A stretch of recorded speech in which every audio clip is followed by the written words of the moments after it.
bias as a warning. Hey, make sure that not everybody knows what you know. Yeah.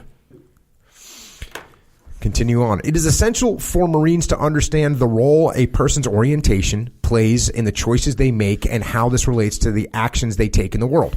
This also applies to groups of people where a kind of collective orientation can work in a similar way. Oh, wow. If everyone on the team sees something the same way, it's going to be an easier team to lead, and they're going to get more stuff done, and they're going to get it done quicker. Yeah, now that when you said, the earlier podcast, the whole reason that I was so fired up for this podcast is because it's not just about competing. It's equally about leadership. Yeah. My note on the cover of this says competing or influencing, which is leadership. This also applies to groups of people where a kind of collective orientation can work in a similar way. We must constantly study the components of a rival's orientation if our understanding of their approach to competition is to be useful in crafting our own campaign. Keep in mind that two people can look at a set of facts and come to very different conclusions about what these facts mean. This applies to groups of people as well. As we learned in Chapter 2, stories. Narratives are what people use to give meaning to facts. Isn't that an interesting way of saying it?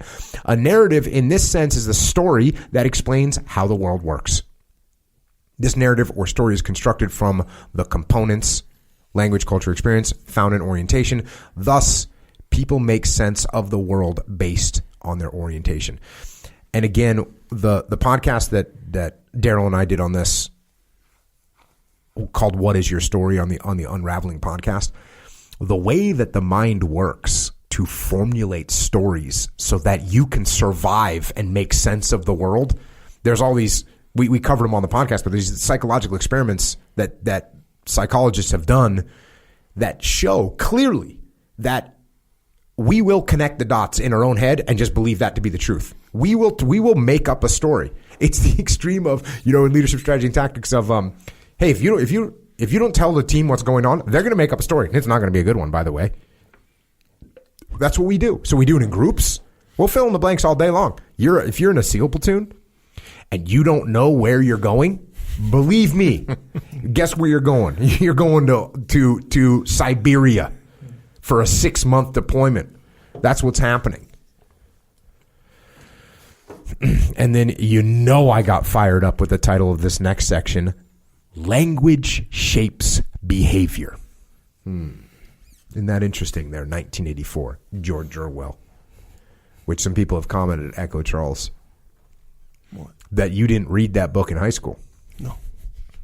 Scary.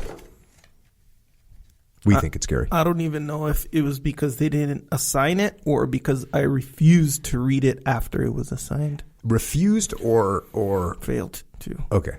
Just wanted to make sure the language that we were using was going to shape our behavior in a correct manner. Did you unread it? Yeah. We didn't have that book. I don't think we had that book. Check. It's a hard book to get. I mean, no, I'm just kidding. People use words to describe things around them and to describe what is happening in the world. These words influence their actions. Language affects groups of people in a similar way as the words they choose provide the meaning they want to communicate to each other. The words they choose provide the meaning they want to communicate to each other. The meaning that is understood then causes the group to act in one way or another. Note that this applies to the word competition. In the Western world, the word has various meanings that bring to mind sporting events or perhaps two businesses trying to win market share. When we add descriptors to the word, like great power competition or nation-state competition, the context the descriptors provide adjust our understanding of the competition we face. Have you ever heard that the Eskimos have 100 different words for snow? Fact or fiction? Where you at? I don't know. Oh, Dave? The fact that they have 100 different words? 100? I don't think that's true. Dave, fact or fiction? I'm going to say it's not true. It's probably just a saying. Okay. but it probably is rooted in something maybe that like, is a lot more than just one word. Yeah, like 14 words or something like this. I don't know how many words. It's probably a lot. This is really dumb of me to do this. I did research and didn't write it down. Oh, yeah. I think the number is around 50.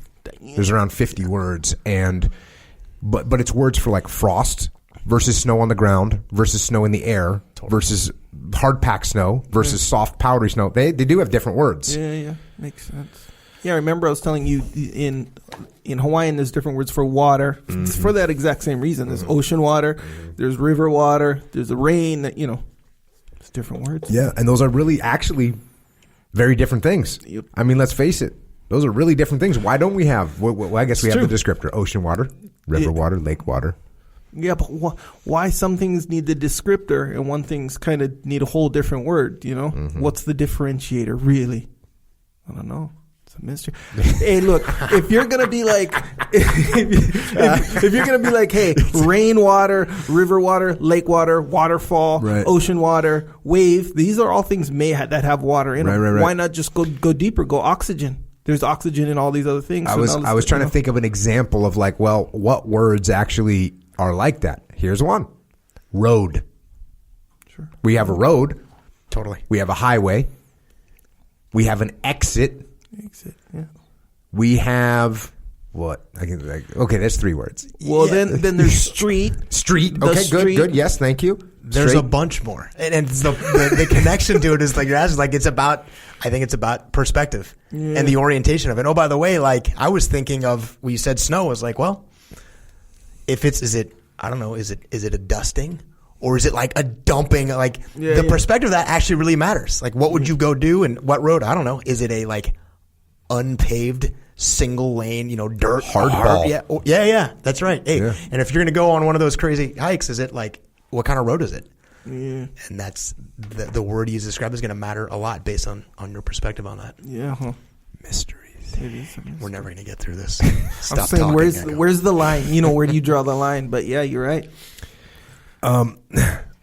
Compare the Western use of the word competition to words authoritarian governments use to label the same relationship. The contrast helps us see how language might shape behavior. For example, some rivals use struggle or embracing while fighting, which is a pretty cool thing. We call that jujitsu, by the way.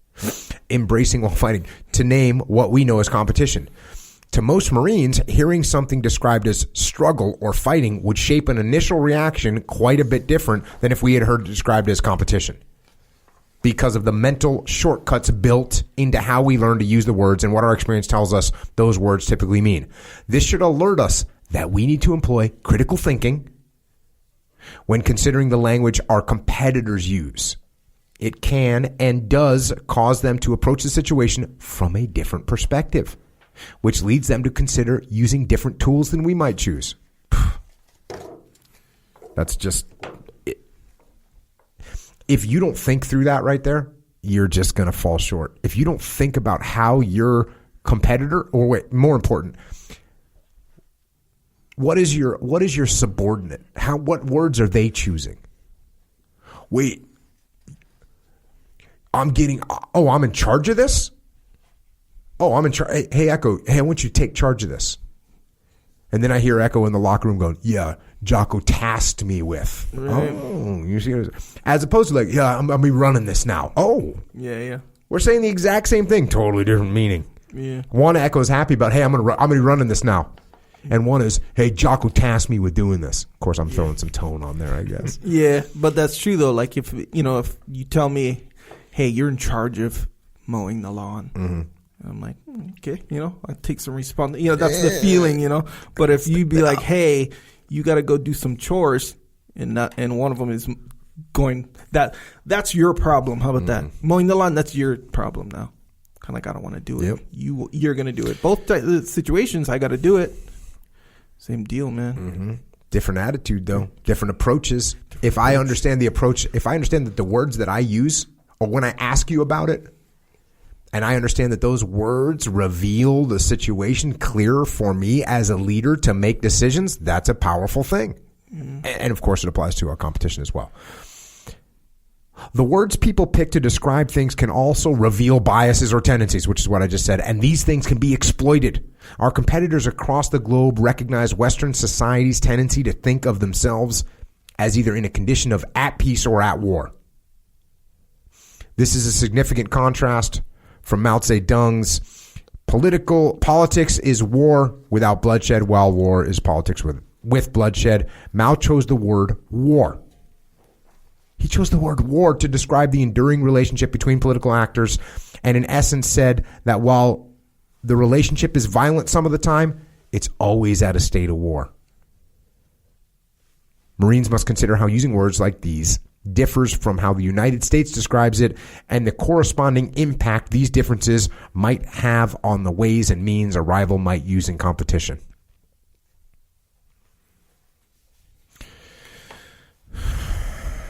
Man, you're thinking we're in competition. They're thinking we're at war.